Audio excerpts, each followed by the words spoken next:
How's it going? Sorry I've not had a video up for a few weeks. It's been quite busy at work. I've not had much chance to get any painting done, I'm afraid, so I've just got a regular Primaris guide to show you. So I'm just doing a how I paint video today, and I'm hoping to have a Primaris Captain up hopefully next week with a couple of little tweaks on it, which hopefully be a nice little addition to the army if I can get it to look right. So I started on the armour. I use Caliban Green and then do a recessed wash of Nuln Oil just with a layer brush, and then water down some War Flesh, and then follow that with Warboss Green. Now it's quite a dull colour scheme really. It's not got that glow that you get with Warpstone Glow, Moot Green, that sort of side of it, but I prefer the more dull down, they're from a Death World, who's going to be happy coming out of that. So, and the polished gleam of Warboss, of Warpstone Glow, it's more of an Eldar territory for me, but that's just my preference. As for the blue, which I put on the holster and on the weapon casing, I use, it'll focus, there we go, Candle Blue, and then I do a complete wash of Nuln Oil, and then follow that with quick Outdarth Guard Blue, and then just on the upper edges I use Calgar Blue, again just watered down slightly.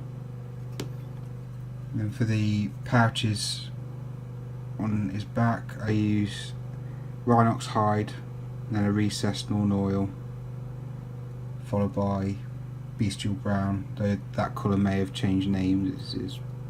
I think it's a bit of an older pot. The red on the model, I do it Mephiston Red, and then a complete wash of Nuln Oil, and then Evilson Scarlet and Fire Dragon Bright, and I try and get that into the eye lenses, although you won't focus on this, will you? No. So it's hard to see on this. So, as for the silver, it's Lead Belcher, then complete wash of Nuln Oil, and then Runefang Steel.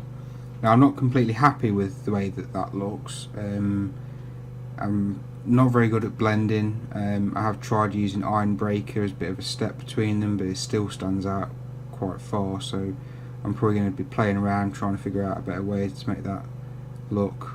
And then for the scroll at the bottom I use Rakarth Flesh, Pied Witch Flesh and black ink, but I try and layer it over. I'm not sure if it will show it on this. I'll paint it Rhinox Hide and then sometimes put a bit of Bestial Brown on, just try and build it up to the Rakarth Flesh, instead of just going in with a wash, because I don't really like the look of the wash over it. It works for some. I mean, it'd probably be a lot easier. And then just to put the lettering on, I've still got some of the Citadel black ink. Not sure if all of you remember that. It's going back a little while. One day that pot is going to run out, and I'll try some of the Vallejo paint, black ink. Some people suggest using watered down Abaddon Black or Rhinox Hide, but to get a nice flow off the brush, to try and get little squiggles in, I've always found it easier to use a black ink. And then I'm hoping on the next model I can show you, the breastplate will be a bit more exposed. You can sort of see on the weapon casing the skull and wing. So that's Rhinox Hide, Bestial Brown, and then depending on how detailed it is, sometimes I can slip in a bit of snakebite leather. I'm not sure what the new colour is. I've still got 3 pots of the old hex paint to get through. And then your Shabty Bone, Screaming Skull, and then again I'll try and put on a touch of white if it needs it. I don't think I've done it on this one. I think it looks alright just with the Screaming Skull. It's, although you can't see it on the breastplate on this one, it does stand out more on the breastplate.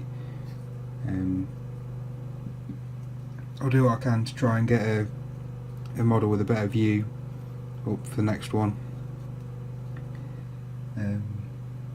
So if you've got any questions, or if you'd like to see any other models, I've got a Centurion painted up this sort of style, or let me know in the comments, and I'll hopefully see you soon.